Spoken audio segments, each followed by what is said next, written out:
Dictation गति 140 शब्द प्रति मिनट स्टार्ट। सभापति महोदय, आज हमारे देश का 70% किसान गंभीर समस्या से गुजर रहा है।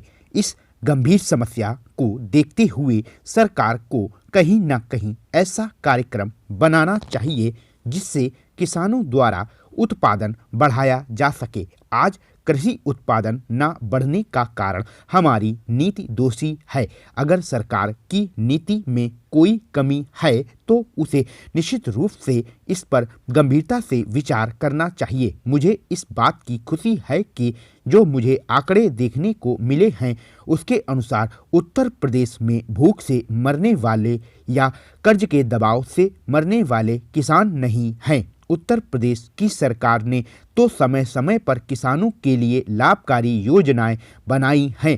कभी कभी तो किसानों के कर्जे और उनके ब्याज में माफ़ी दी गई है, लेकिन हमारे कृषि मंत्री जिस प्रदेश से आते हैं, अगर वह वहां के आंकड़े देखें तो मालूम होगा कि किसान कर्जे के दबाव से मरे हैं। सरकार को इस ओर ध्यान देना चाहिए कि आखिर जिस देश के कृषि मंत्री महाराष्ट्र से हों वहां कर्जे के दबाव से किसान मर रहे हैं। सरकार को नीति निर्धारण फिर से करना चाहिए। दूसरे देश के मुकाबले हमारे देश की कृषि नीति काफ़ी कमज़ोर है। यह सबसे बड़ी चिंता की बात है। हमारा देश विश्व में सबसे बड़ा लोकतंत्रीय देश है जहां सबसे बड़ी आबादी खेती पर निर्भर करती है, लेकिन कृषि नीति निश्चित नहीं है। यह बहुत ही दुखद बात है। आज हमारी ज़रूरत इस बात की है कि अगर हमारे जेब में पैसा नहीं होगा, अगर किसान की जेब में पैसा नहीं होगा,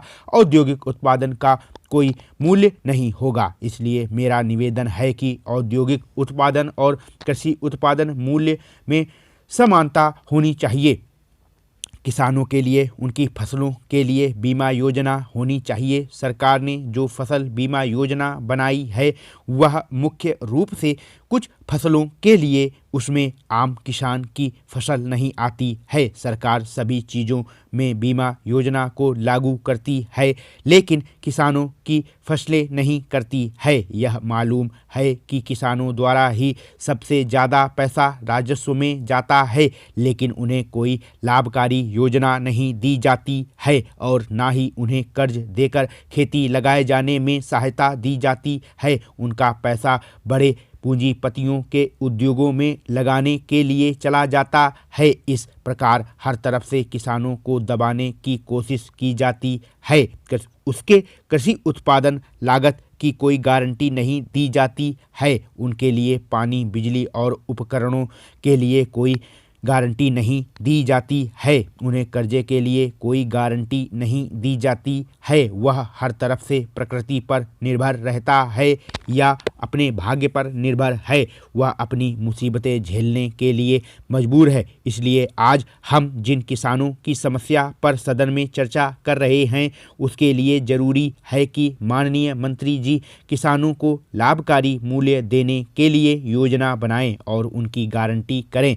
दूसरा, औद्योगिक और कृषि उत्पादन मूल्य में समानता निर्धारित करें। किसानों की भूमि का अधिग्रहण बड़े पैमाने पर किया जा रहा है, उसे रोकने की कोशिश की जाए। आबादी को आसमान में बढ़ाने की कोशिश करें, ज़मीन पर नहीं, क्योंकि ज़मीन कम होती जा रही है और उससे किसान भूमिहीन होते जा रहे हैं। भूमिहीनों की संख्या दिन पर दिन बढ़ती जा रही है। छोटे काश्तकारों के हाथ से ज़मीन निकलती जा रही है। काश्तकारों के राहत की जो योजनाएं हैं वे कमज़ोर होती जा रही हैं। आप भारत सरकार के बजट को देखें तो शुरू से सभी विभागों में सरकार ने बजट बढ़ाया है, लेकिन कृषि क्षेत्र का बजट हमेशा कम किया है। लगातार बजट में कम करने से किसान के ऊपर आपदाएं आती जा रही हैं।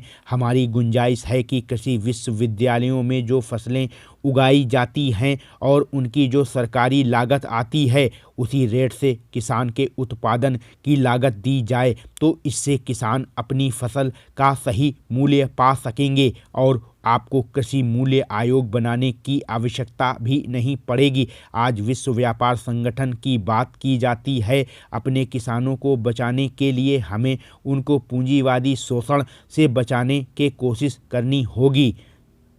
स्टॉप।